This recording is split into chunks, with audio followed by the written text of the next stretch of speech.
All right, so today we are diving deep into The Power of Concentration by Theron Q. Dumont. This one really is a fascinating read, you know, getting ready to unlock that concentration powerhouse. Yeah, it's really something else. Dumont, he was writing this back in the early 1900s, and it's amazing how much of it still resonates today. Right. Like, he was ahead of his time in a lot of ways. He understood that a lot of the things that we think of as, like, fixed traits like your willpower, even charisma, are actually things you can train and develop, like a muscle. Like a muscle, yeah. And at the core of all that is this idea of concentration. It's interesting you say that because Yeah. I think when people hear concentration, they immediately think about, like, trying to study for a test or something like that. But Dumont really takes it to a whole other level. Like, he connects it to success in business, to having courage, even to influencing other people. Like, it's pretty powerful stuff. It is. He saw it as this kind of like foundational mental skill that underlies, virtually every aspect of life, really. And one of the most fascinating things he does is he draws this like unexpected link between physical control and mental focus. And that's something I wanted to ask you about because, Yeah. like, on the surface, it's like, what does stacking cards have to do with concentration? Mhm. But then when you read his explanation and he talks about those exercises, it's like, oh, okay, I see what he's getting at. Exactly. It's like our bodies aren't just vehicles for our brains. They're actually involved in shaping how we think and feel. Yeah, absolutely. It's like he's saying, our bodies aren't just these things we, carry around. They're actually actively involved in shaping how we think and feel. And that's something that we're seeing more and more in, modern research, especially in fields like embodied cognition, for example. So he was really onto something there. Totally. And he gives such great examples. Like, remember that one where he talks about practicing holding a glass of water without spilling a drop? Yeah. Sounds so simple. Right. But when you actually try to do it, you realize how much, like, subtle control it takes. Yeah, it does. It's about like developing that fine-tuned awareness and control over your physical actions, and then that translates to greater mental discipline and focus and, in other areas of your life as well. It's like, if you're training for a marathon, you don't just wake up one day and run 26 miles. You have to build up to it. You have to strengthen your endurance and resilience over time. And speaking of resilience, Dumont does not let us off the hook when it comes to willpower. Mm-hmm. He does not see it as something you either have or you don't, but as another skill you can build. And man, oh man, that anecdote about the bank president's father and the P button. Yeah. So good. It's such a great example of how visualization and belief can actually like shape our reality. Imagine being that young boy, wearing that P button every day, constantly reminded of his father's belief in him. It's like, planting a seed in the subconscious mind and then nurturing it with focused effort. I love that analogy of the seed Yeah. because it really is like you're planting that seed Mm-hmm. and you're saying, this is what I want to grow. And then you're using your willpower and your concentration to nurture it. Exactly. And it makes you think, like, what kind of P button can we give ourselves today to help solidify our own goals? That's a good question. It is. It speaks to this idea that we all have this capacity within us to achieve these, great things when we actually harness the power of our minds. And, that idea of really focusing your intention brings us to one of Dumont's, I think, most interesting ideas. And that's what he calls the concentrated mental demand. Yeah, that one sounds intense. What exactly is he talking about there? So Dumont, he believed that by focusing your desires with enough intensity, you could actually influence outcomes in the world around you. Okay. Now, before you think we've gone full The Secret here, Right. it's not about, mystical manifestation. It's Yeah. more about understanding that our thoughts have a very real power to shape our actions and our choices. So it's like the more, I don't know, focused and determined your desire is, the more likely you are to push through obstacles and actually achieve it. Exactly. It's about like aligning your mental energy with your goals. Okay. But, and this is where I think Dumont's practicality really shines through, he also cautions against overconcentration. Like, he talks about the importance of balance, of not letting, your work consume your every thought, which feels, I don't know, incredibly relevant today. Totally. Yeah, with our always-on culture and everything. Right. It's so easy to blur those lines. But Dumont reminds us that our minds, just like our bodies, they need time to rest and recharge. And speaking of rest, we can't forget his Very unusual tip for insomnia. Picture yourself as a hollow log. Yeah, It sounds strange, it does. but when you think about it, a hollow log nestled in the woods, it's about as still and silent as you can get, right? right, yeah.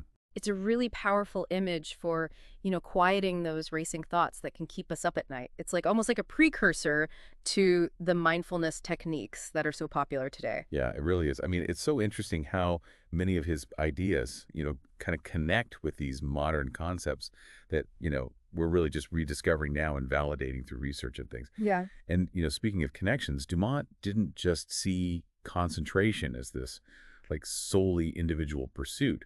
He also talked about its impact on relationships, even on business.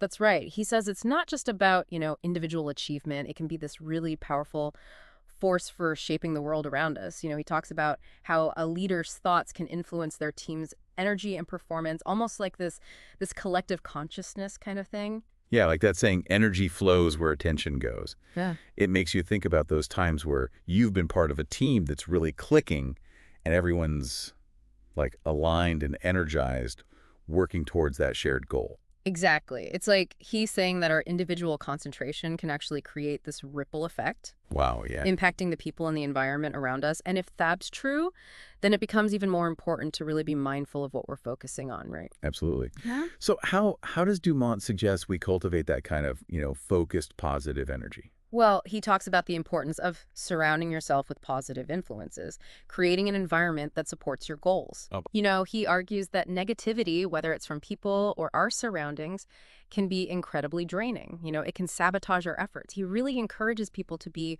mindful of their social circles, their physical spaces, even the information they consume. Yeah, it's like that saying, you are the average of the 5 people you spend the most time with. But he kind of like takes it a step further and says, it's not just the people, it's like your environment, it's the information that you're taking in, everything. And he offers some, pretty unique suggestions for how to actually train your senses to enhance your concentration. Like, who would have thought that, consciously focusing on different scents during a nature walk could actually help you sharpen your focus? Right. Or just taking the time to like really savor, I don't know, the smell of like, I don't know, a flower. And then trying to like recall that smell later. It's like he's saying, like, don't just go through the motions, like really pay attention to the world around you. Right. And of course, there's, a big emphasis on breathing exercises.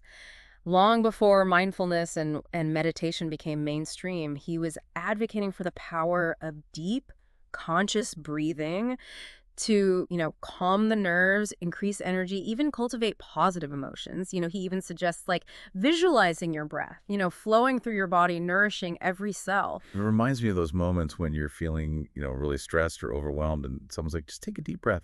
You're like, ugh, I know, but it actually works. It does. It's so simple. It's about tapping into that mind-body connection again, using your physical sensations to actually influence your mental and emotional state. And speaking of connecting the dots, Dumont also applies this principle of focused attention to memory as well. It's almost like he's saying, sometimes we think we have a bad memory, but really we just weren't paying attention in the first place. Exactly. He was really big on the idea that, most people read very passively. They're not really engaged with the material. Right. And he wanted people to slow down, really savor each sentence, make connections between what they were reading and their own lives. Yeah, he was all about taking notes while you read. Absolutely, yeah. And not just like highlighting, but like really summarizing the key points in your own words, asking questions, really wrestling with the text. It's so true. And, it reminds me of what we were talking about earlier, how so much of Dumont's work feels like this precursor to the mindfulness movement. Yeah. He talked about observing your thoughts without judgment, gently guiding your attention back when it wanders, cultivating a sense of calm, focused awareness. I mean, those are all like hallmarks of mindfulness practice. It's true. It's like he was really ahead of his time in a lot of ways. And it's amazing how he like wove all these different elements together. Yeah. The physical exercises, the concentration techniques, even like tips for how to read more effectively. It's like he had this like system, this comprehensive system for self-mastery. He did, yeah. And I think at the core of it was this belief that we have way more control over our minds and therefore our lives than we often give ourselves credit for. Absolutely. And one of the ways he frames this is through this idea of creating what he calls a mental atmosphere. Have you ever like walked into a room and you just felt this like palpable energy, positive or negative. Really, yeah. Dumont believed that we each kind of emit this like mental energy that can actually attract or repel certain experiences. Oh, that's interesting. So it's not necessarily about like wishing for things to happen, but it's about cultivating that mental state that's like in alignment with what you want to attract. Exactly. It's like you're setting the stage for success. And it's not just about like thinking positive thoughts. It's about cultivating this deep like inner conviction that you are worthy of success, that you have the power to achieve your goals. It's about like building this mental fortress, if you will, I love that. that can withstand those inevitable doubts and setbacks that we all face. That's such a powerful image, that mental fortress. And I think, just like a physical fortress, our mental atmosphere needs to be maintained. Like we have to actively protect it. And Dumont talks about that, about being vigilant and guarding against negativity, Yeah. whether it's coming from like external sources or even just our own inner critic, that voice in our head. Oh, absolutely. And it's not just about ignoring that negativity. It's about like actively replacing it with more positive, empowering thoughts. So instead of saying, I can't, it's like, okay, well, how can I? It's about shifting your mindset from one of limitation to one of possibility. Right. And again, it all comes back to that idea of intention. Where are you focusing your energy? Because by directing your attention, your thoughts, your energy towards what you want to create, you actually increase the likelihood of it happening. Yeah. And not through some, mystical thing, but just through the power of your own mind. Exactly. It becomes like a self-fulfilling prophecy. Right. We believe we can succeed, so we act in ways that lead to success. And that brings us back, I think, to the heart of Dumont's message, which is that we are not just, these passive bystanders in our own lives. We have this incredible power to shape our reality through the disciplined use of our minds. I love that. If we could boil down everything we talked about today into one sentence, one key takeaway from the power of concentration, I think that would be it. We have the power to shape your reality. Beautifully said. And if Dumont could leave our listeners with one final, thought-provoking question to ponder, I think it would be this. If our thoughts really do have this power to shape our reality, then what kind of legacy are you creating with your concentration day by day? That's a good one. I'm going to be thinking about that for a while. Well, on that note, I think we'll wrap up this deep dive into the power of concentration. Hopefully you found it as fascinating as we did. And remember, you've got this incredible power within you, so go out there and use it.